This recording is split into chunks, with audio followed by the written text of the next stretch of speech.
It's 2 a.m., and you're staring at the ceiling again. Your body is exhausted. Your eyes are heavy, but your mind is somewhere else entirely.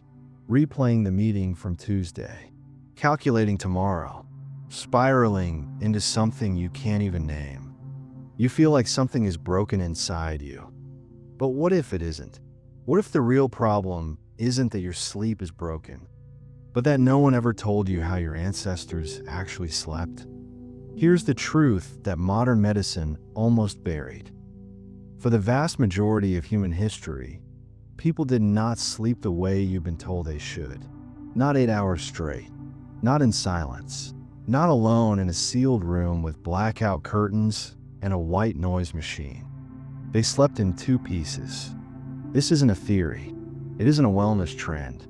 It is documented, cross-cultural, archaeologically verified human behavior. And the moment you understand it, something inside your chest will quietly loosen. Let's go back. Not to medieval Europe, not even ancient Rome. Go back further, to the savannah, to the firelight, to the time before clocks existed, before anyone had decided what normal sleep was supposed to look like.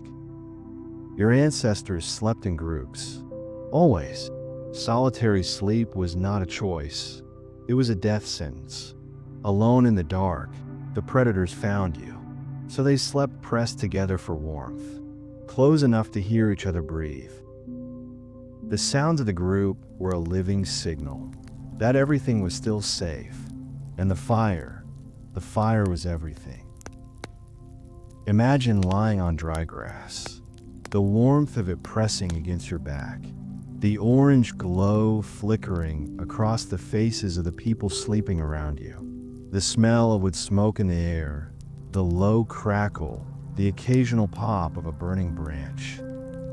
That sound wasn't just comforting, it was survival data. A living fire meant no predator had entered the camp. Your nervous system listened to it, the way it listens to nothing today. Here's the fact that changes everything. Anthropologist Roger Ekirch spent 16 years collecting historical records about sleep. Letters, diaries, court documents, medical texts, legal records. What he found repeated across centuries and cultures was a pattern that had been hiding in plain sight. Humans had two sleeps. The first sleep began shortly after dark and lasted roughly 4 hours. Then, and this is the part no one talks about, people woke up, naturally, without alarm, without panic. They lay awake for an hour, sometimes more. They prayed, they thought, they talked quietly with the person lying beside them. They got up and visited neighbors. Some wrote, some made love. Medieval literature called this time the watch, a quiet interval of wakefulness between the first and second sleep. Then they slept again until dawn. This was not insomnia, this was the human default. The interval between first and second sleep was considered sacred in many cultures. Doctors in the 1300s actually prescribed the quiet waking hour as the ideal time for conception. The body was relaxed. The mind was loose and creative. The world was still. Writers and philosophers treasured it. The brain, in that liminal space between sleeps, was doing something special. Today, neuroscience confirms what our ancestors felt intuitively. The brain, during that waking interval, produces a unique cocktail of theta brainwaves. The same state reached in deep meditation.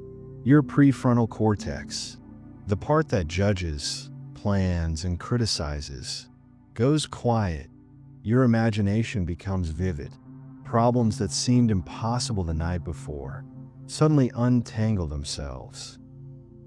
Your ancestors weren't suffering from insomnia at 3 a.m.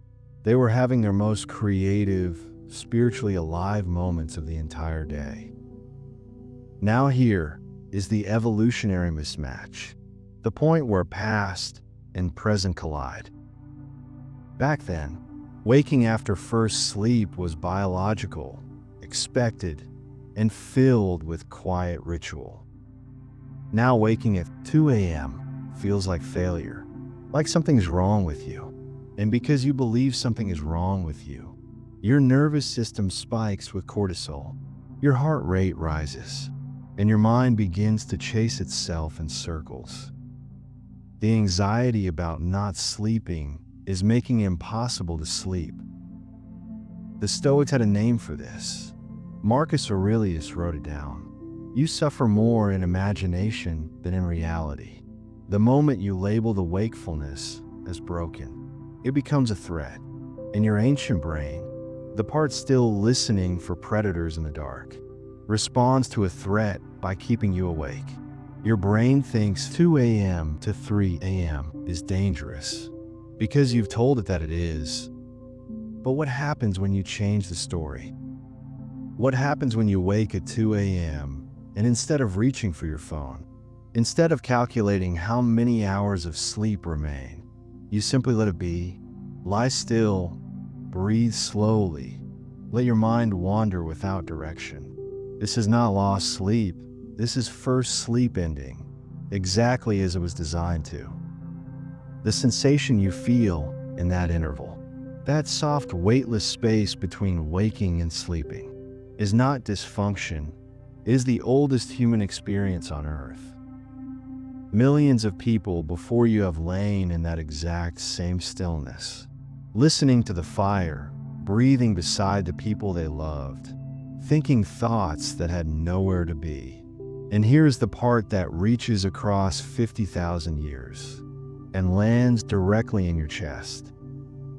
The reason darkness feels heavy at 3 a.m. is that your nervous system is still wired for a world where someone else was always breathing beside you, where you were never supposed to navigate the night alone. The loneliness of modern sleep, sealed in a separate room, in a silent house, with no fire, is genuinely new. Your body hasn't adjusted. It may never fully adjust. This is not a flaw. This is memory.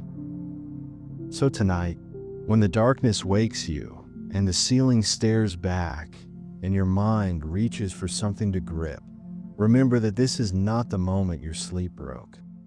This is the moment your ancestors would have quietly exhaled, shifted on the grass, and let their minds wander boundless in the firelight.